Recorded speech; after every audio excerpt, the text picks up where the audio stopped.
Welcome to the Great Detectives of Old Time Radio. From Boise, Idaho, this is your host, Adam Graham. If you have a comment, send it to me, box13 at greatdetectives.net. Follow us on Twitter at Radio Detectives and become one of our friends on Facebook, facebook.com/Radio Detectives. A reminder, the show is brought to you in part by the financial support of our listeners. You can support the show, support.greatdetectives.net. You can also become an ongoing supporter at patreon.greatdetectives.net. Well, now it's time for today's episode of Richard Diamond. The original air date, June the 26th of 1949, and the title is The Tom Waxman Bombing Case.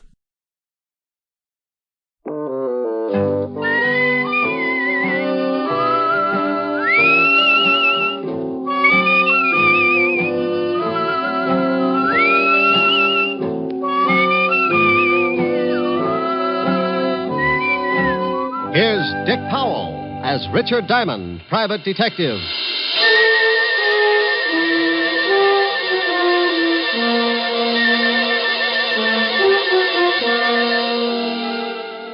Hello there. I'm Diamond. I wonder if you've got any idea how much trouble a private detective can get into sometimes. Well, if you happen to have an office at Broadway and 53rd Street and the sign painted on your door reads Diamond Detective Agency, you're a setup for more trouble than a guy who goes bear hunting with a switch. I know, because I've got that office and the sign painted on the door. Sure, I've got a lot of idle time, and I use it up sitting around with my feet on the desk, waiting. But idle time can be as dangerous as a rattlesnake taking a sunbath. It's just a preliminary, the lull before the storm. You might wait an hour, a day, or maybe even a week. The quiet minutes keep multiplying, and sooner or later, things come to a head. Like one day last week. I'd been working on an extra long lull that didn't look like it was going anywhere. But in another part of town, a union meeting was taking place. It was going to keep me jumping around like a hungry flea at a dog show. I wanted to talk to you, man. It's time that we did something. The Laborers' Assistance League is already functioning in a great number of factories in this city. And it's getting a stronger foothold all across the country. It continues to expand and gain power because it operates best where there's growing unrest and discontent within the factories. Now, they cause trouble and make it look like the union's not doing a good job for the worker. I know for a fact that 4 or 5 men can sit in on a union meeting and cause enough trouble to make it look like the whole union is wrong. Now, this union is getting along fine. He's really out to make trouble tonight. Yeah, if he keeps it up, this is going to be a tough union to crack. He won't keep it up. We're going to take care of him. Oh, what good will that do? His brother Phil will be in from California next week. We can shut his brother up, too. Are you sure he planned this thing with his brother? Yeah. When he gets in from California, he's bringing enough information to put us out of business. Well, that just gives us a week. He's talked too long. Let's break this meeting up. Is doing just that. Yeah? How do we know you're not talking through your hat? Well, now, look, you all know me. I gripe as much as the next guy.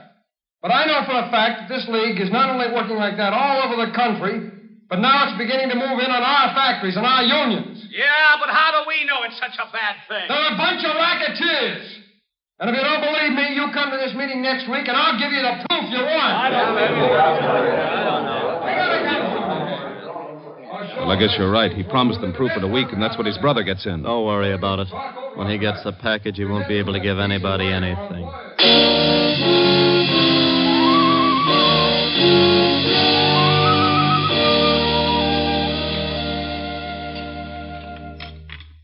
Tom, bring in the rest of the dinner dishes, will you? Oh, sure, honey.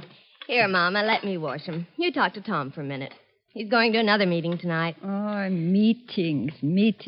Always meetings. Oh, Tom, you're working too hard. No, don't worry, Mama. Phil will be home tomorrow. You got me. Oh, this is not a good business, Tom. The phone call, the threats. Come on, Tom. Tell Mama. I can't, Mama. It'll all be over soon. Now, come on. We'll help Marge. I told you to go sit down and relax. You sound like I was getting to be an old lady. You take the dish towel, and we'll both do them, huh? Yeah, honey.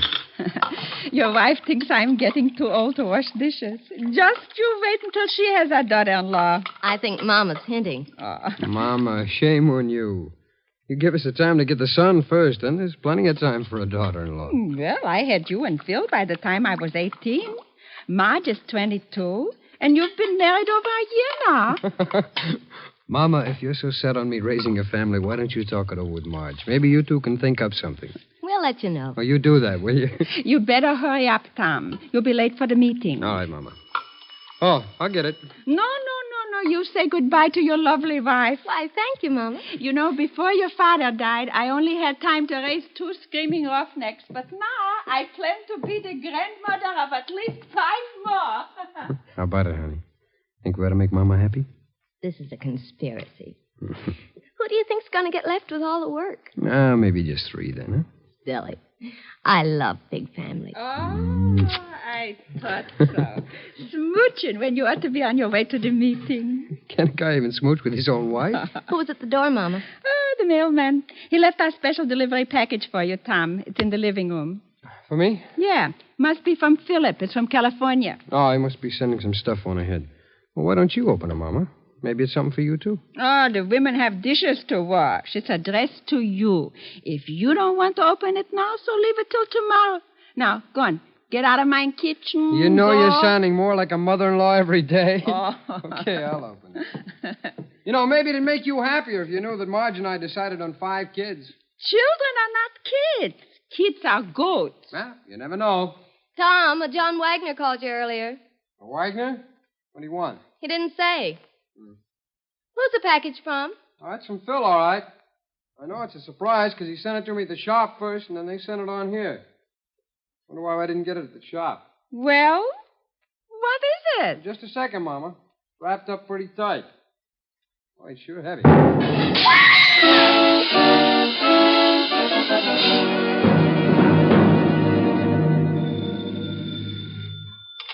Diamond Detective Agency, murder solved cheap. We eliminate the middleman. Oh, by George, that was a good one. Is this Lieutenant Levinson, the homicide kingpin? Yeah. Rick, get down here, will you? What's up, lover? Something pretty nasty. Well, tell Otis to stop leaving his bubble gum under the seats. No kidding, Rick. This is something that you want to know about. Well, stop sounding like an auctioneer at a mortuary and tell me what it is. You know the Waxmans? Mama Waxman? Yeah. Sure, I had dinner over there last week. Took Helen. What's happened, Walt? Last night, someone sent Tom Waxman a box with a bomb in it. What? I knew you were a friend of the family, and I've got to talk with you. Come down here, will you? You know it. I closed the office and grabbed a cab for Walt's precinct. All the way over, I kept thinking about Mama Waxman and her 2 sons. I'd known the whole family when I used to be on the force. Tom, who used to sing first tenor at the synagogue, had gotten hit in the throat with a baseball. Cantor Weinberg asked me to take over for him, so I sang that day in Tom's place. Mama Waxman heard me and asked me over later for the best dinner I'd ever eaten. We've been friends ever since. The cab dropped me off at the station, and I went in fast. Sergeant Otis was sitting at his desk reading the Police Gazette. Hello, Otis. Stop panting. They're just pictures. Oh, it's the comic gumshoe. Go on in, Diamond. The lieutenant expects you. Well, thanks, Sergeant. Oh, by the way, when are you going to get a haircut? You're beginning to look like Rasputin with a Tony. Hello, Walt. Sit down. I got a real headache. How much damage did the bomb do? Plenty. Killed Tom and put his wife and mother in the hospital. Mama Waxman's pretty bad. Oh, that's awful. Any line on the killer? Yeah, that's why I got this headache. We're, holding Phil Waxman, Tom's brother. Holding Phil? Are you crazy? Those 2 kids were inseparable. Tom's wife said that the box the bomb came in was from Phil. She heard Tom say so before he opened it. Well, she could have been mistaken. Someone could have copied Phil's handwriting. The story's got more holes in it than a fishnet. The package was sent from California, Rick. That's where Phil was. He got in this morning, and we picked him up at the train. What does he say? I thought at first he was going to say plenty, but then some guy comes in and says that he's his lawyer. After the guy left, Phil shut up like a clam. He denies the crime, doesn't he? Oh, sure, but that's all. Can't get anything else out of him. Who was this guy who claimed to be his lawyer? I got it right here. Name is John Wagner. You check on him? Yeah, he's a lawyer, all right. But we can't find an address on him. Moved his offices about 3 weeks ago. Can I talk to Phil? Won't do you any good. But if you want to, have Otis take you over to the tombs. I won't have to hold Otis's hand, will I? Oh, go on. Get out of here.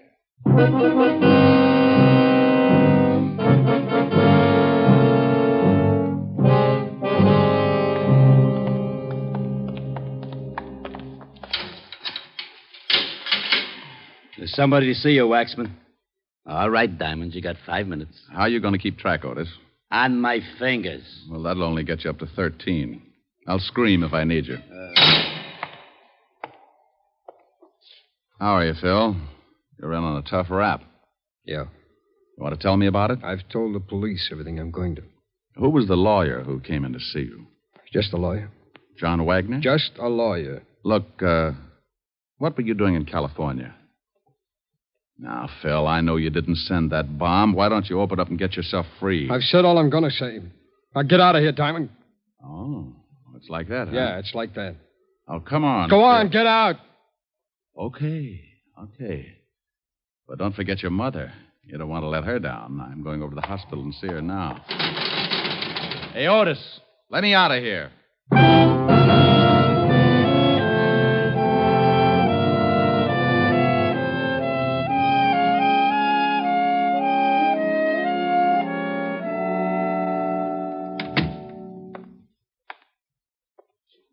Hello, Mama.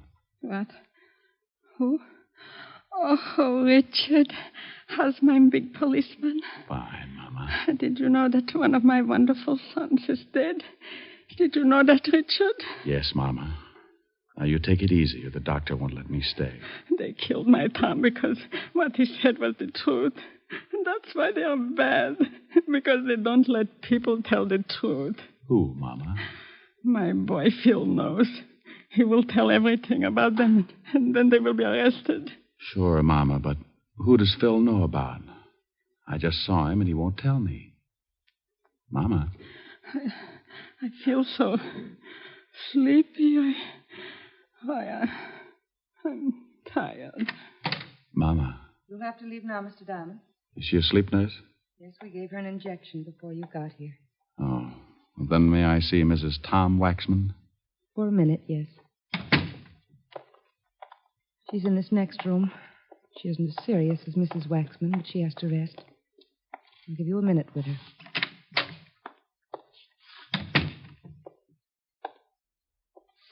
Marge? Yes. Who is it?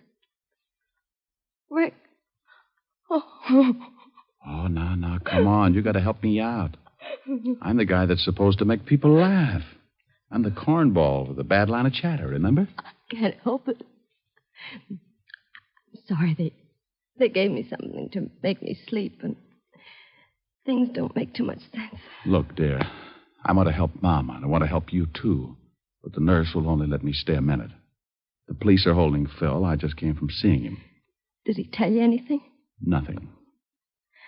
I made a mistake and told the police that the bomb had arrived in a package from Phil. I didn't think... They can't believe Phil would ever do a thing like that. He was helping Tom. Mama said Phil knows who did it. He doesn't know. He just knows who's behind it. I'm pretty sure I know, too. Who, Marge? Tom's been making speeches against an organization that call themselves the Laborers' Assistance League. I've heard of them. King-size bunco game. Yeah. Phil's been in California. He joined the league and found out a lot of things about it. He used to write Tom once a week. Your time's up, Mr. Diamond. You'll have to leave. Just a second.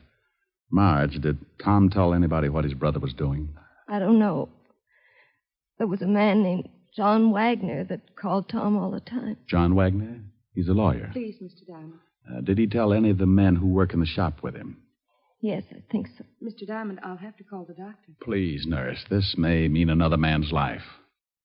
Marge, who did he tell? Well, I can only remember one person. Ralph Pryor. Pryor. Mama used to fix Tom and Ralph dinner after work sometimes, but he was Tom's closest friend. Okay, Marge. Now, you take it easy, and I'll see what I can do. Please, Rick, find the men who did this. Yes. Well, I'll try.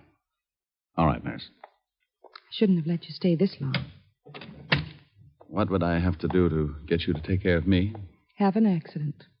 Well, I'll see what I can come up with. Bye.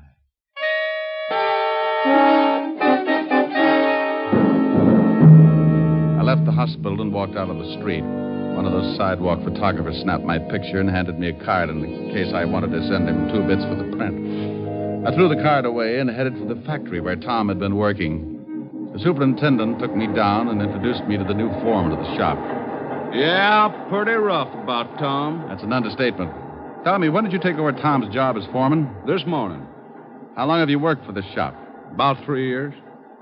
Why, are you a cop? I might be. You know a guy named Ralph Pryor? Sure, that's him, right over there about that there turd lead.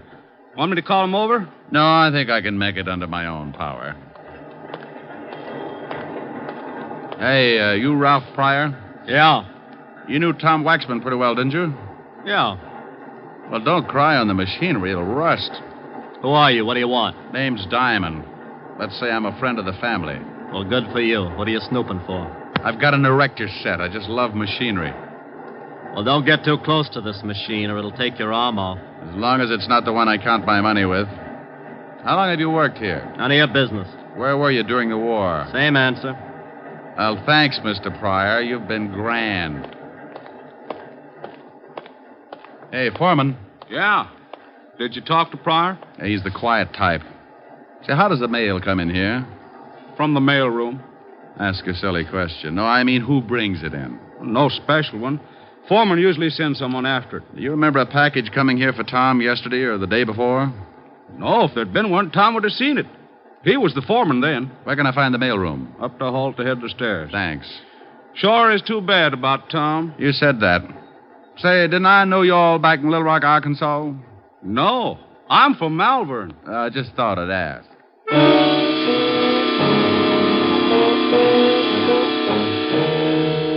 I went up and talked to the mailroom clerk, and he was a little more help. There had been a package for Tom. He told me that he'd sent it down along with some other mail, but he couldn't remember who'd picked it up. I was beginning to get warm, and I knew it. So I slipped into a phone booth and put in a fast call to Lieutenant Levinson. Homicide, Sergeant Otis. Otis, let me talk to the lieutenant. Oh, it's you, Diamond. Why don't you stop playing like a detective? Why don't you buy the lieutenant a necktie for his birthday, a fuzzy green one? You think he'd like that? Sure, and if the clerk hasn't ever seen a fuzzy green one before, just show him your tongue. Now put the lieutenant on. Lieutenant Levinson. What? Did you find out anything about that bomb? Oh, yeah, Rick. It was dynamite, highest grade. But I don't see how it could come all the way from California through the mails without the caps blowing the whole thing up. Neither do I. Do me a favor, will you? Pick up a Ralph Pryor. He works at the same shop that Tom Waxman did. What can I hold him on? Just pick him up for questioning. Since when do you need an excuse? Now, you wait a minute. If you know something about this I've case, just got a hunch. Pick the guy up, and I'll be down in a little while and tell you all about it.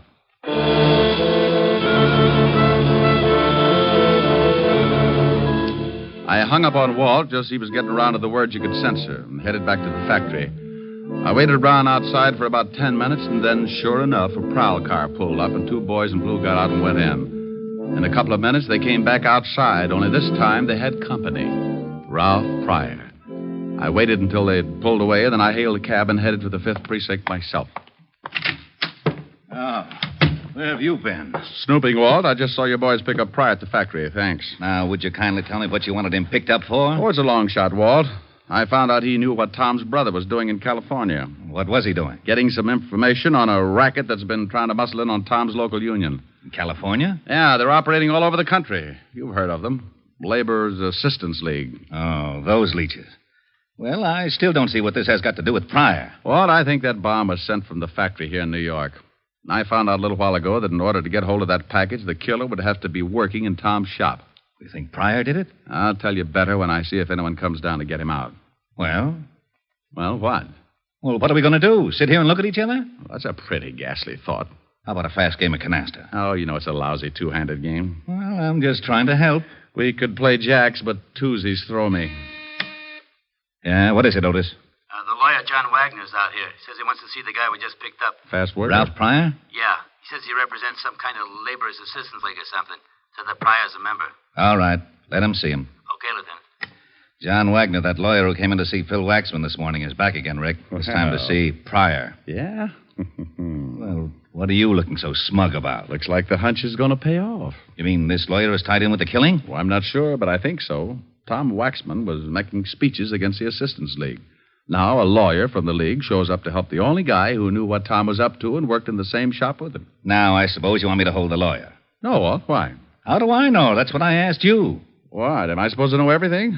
Lock him up if you want to. What for? He's not guilty. How do you know he's not guilty? Because you had me pick up Ralph Pryor. Well, let him go, too. Let him go where? With his lawyer. I thought you wanted me to lock up the lawyer. Walt, that was your idea. What was? Locking up the lawyer. I don't want to lock up the lawyer. Well, let him go. He's not in. Pryor is. Well, let him go. Who? Phil Waxman. How did he get in here? I don't know. You put him in. Of course I put him in. Now, why should I let him out? I don't know. I ask you. Ask me what? Why you put him in. Now, wait a minute.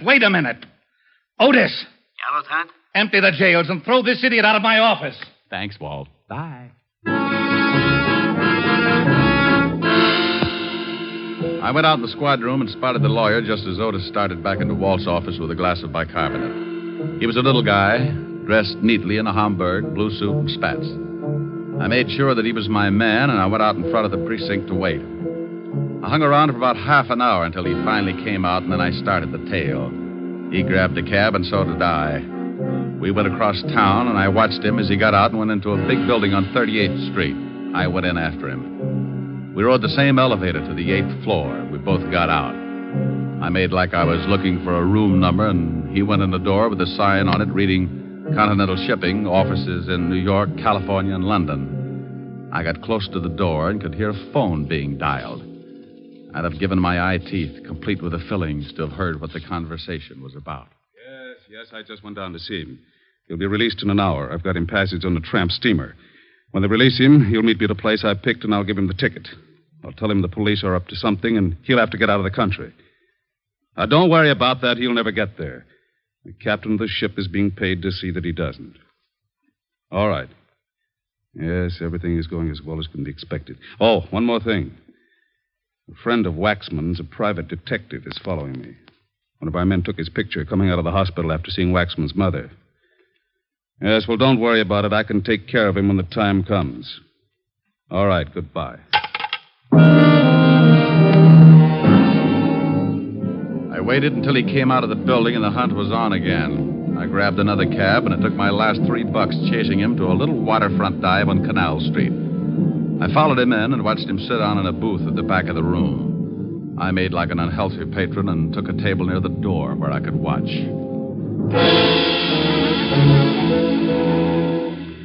An hour later, a guy walked in and headed for the lawyer's booth. He was Ralph Pryor. He talked with the lawyer for a minute, then took an envelope from him and got up. He went out, and I went after him. If I was right, he was my killer, and the lawyer could wait. Ralph, I want to talk to you. I thought I told you to stop snooping. Bad right ear. Let's step in this alley. Oh, what? Get in the alley. Hey, what do you think you're shoving around? You're just full of questions. You know, mister, you're not so big that you can't end up with a busted head. Now, let me go. I guess you better understand something. Oh! Get the point? Oh, you dirty... Still want to play, huh? Maybe you haven't guessed it, but I'm mad. I'm going to kick you from one end of this alley to the other until you tell me who sent that bomb to Tom Waxman. I don't know what you're talking about. Okay, the state might slap my wrist, but I don't like losing good friends. Oh, my nose. You should see Mama Waxman. She looks a lot worse, but she's got a lot more troubles. She lost a son. Oh. Wait a minute. I can't take any more. Sure you can. Sure. Just think about something else. Tom Waxman, maybe, or his wife and mother. Want to tell me? Okay. No. Please. Wait a minute. All right, I did it. Leave me alone, will you? You picked up a dummy box sent from California to the factory and you planted a bomb in it. Yeah. Why? Because Brother Phil had evidence enough to smear the League? You know a lot, don't you? Sure, Tom was going to present the evidence in front of his union. And the League sent an empty box from California addressed with Phil's forged handwriting. And I went up to the mailroom and picked up the box and put the bomb in it and sent it to Tom's house. You do it for the League? Yeah, I did it for them. Who's the boss of the League? Well, I... Come on. All right. It's... Oh. Now you'll never know. Wow. Mr. John Wagner, complete with Derringer. I hope you noticed the error of his ways, Mr. Diamond. He talked too much. You got a funny way of keeping clients out of trouble. I'm glad you noticed. I'm going to do the same for you. Won't you need a retainer? No, this one's on the house, so to speak. I think you're going to get one anyway. That cop at the end of the alley with a riot gun doesn't look like he's hunting gophers. That is a very stale attempt at throwing me off guard. Anyone that would be stupid enough to try a worn-out stunt like that deserves to die. You'll make it easy for me. Okay, suit yourself. Fire when ready, Gridley. What do you think? Thanks, Walt. You arrived in the nick. Nick Pick, a big gazunt. Why can't you get mixed up with a wife beating or something? The taxpayers are getting tired of seeing their streets cluttered up with a lot of bodies. Now, don't you yell at me. How did you find me? I knew something was up, so when Ralph Pryor was released, I tailed him. I saw you tailing Pryor. I saw the lawyer tailing you, so I tailed the lawyer. Well, if you'd had an 8-piece band, you'd have had a parade. Oh, nuts. Oh, what's the matter, Walt? You'd have had to shoot him. He was going to kill me. Oh, I'm not worried about that. Well, what is it? I forgot to bring my bicarbonate along. Oh.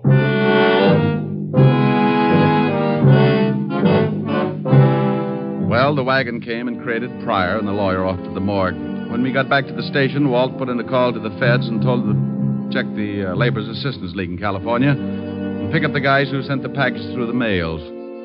Using the mails like that can be a tough rap. And 3 weeks later, the government closed in. They picked up the big wheel and threw the whole bunch away for 10 to 20. Tom's brother, Phil, was released, and he went in front of Tom's union and gave them the evidence he'd collected while he was with the League. Needless to say, the League wasn't represented that night or any night after that. About 3 weeks after Mama Waxman came home from the hospital, she invited me over for one of her famous dinners. I brought Helen, and her butler Francis came along to help with the serving. Oh, Mama, I'm stuffed. Oh, but Richard, you didn't finish up the cheesecake. Can't make it, honey. I can't move. Oh, the Helen's a good girl. She ate everything in front of her. You know what? You two should get married. Her appetite is the best argument against getting married I can think of. Keep working on him, Mama. All right. Now, let's all go into the front room. If I know my big policeman, he still likes to stretch out on the couch, huh? You are so right. Here, let me help you, Mama. Thank you, Richard. Where's Francis? Oh, he's in making some coffee. Oh, he's been such a help. Before the accident, it was nothing to serve supper. You sit right here, honey. All right. Thank you. I won't have to eat another thing for a week. Here's the coffee, Mrs. Waxman. Francis, you must call me Mama, like the rest. Oh, yes, ma'am. Mama. Did you have enough to eat also, Francis? It was simply wonderful. You know, someday if Miss Asher doesn't mind, I'd like to stop by and, well, just to swap recipes, as it were. Well, I think that would be wonderful, Francis. Why don't you do that? I'll give you some fine ones, Francis. Where's Phil tonight, Mama? He had to go to a union meeting. He's going to work in Tom's shop. He also asked me to thank you for singing at the funeral. Glad to do it, Mama. Richard, we always wondered where you learned to sing in Yiddish. Well, I used to pound a beat on the Lower East Side. Oh, well, would you do me a big favor, Richard? Sure, dear. I'm feeling a little sad about my boy tonight. Would you sing something for me? This song he liked you to sing. Oh, I'm a little full of dinner, Mama. Please, Ray. Oh, yes, sir. Please, Mr. Diamond. Well, all right. Mimi. A Yiddish Mädel, darf a Yiddischer boy. Pretty good for a shake it, so, Mama. Fine. Du schöner Mädel, denn es darf sein a Säu. What does it mean? Don't tell her, Mama. Weil in der Teure ist geschrieben, in a Säu ist du's verblieben. A Yiddish Mädel, darf a Yiddischer boy.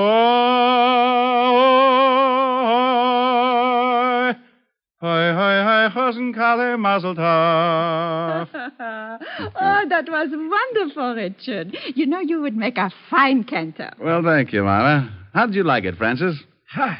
Als een hazen bis da gitten Dishwasser. What? Francis. What did he say, Mama? He said as a cantor you would make a fine dishwasher.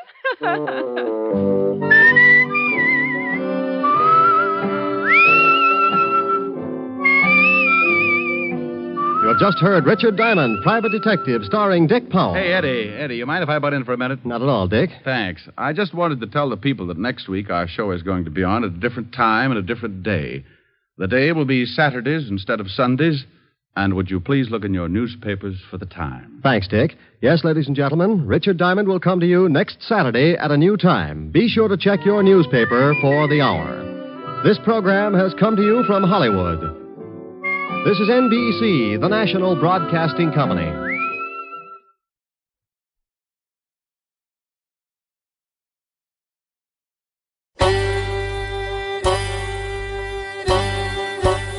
Hi, this is Andrew from OTRWesterns.com. I wanted to invite you to come take a look at our site.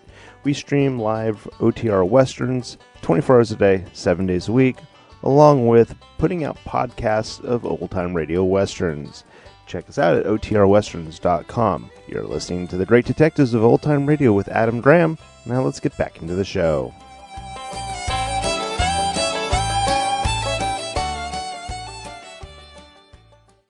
Welcome back. Well, I should say a slightly different episode. And I think this is actually one of my favorites for the characterization of Richard Diamond. And there are certainly some great highlights. The bombing scene is very tense and also very realistic. You get the sense of, tension and dread. And you're like, please, don't open it.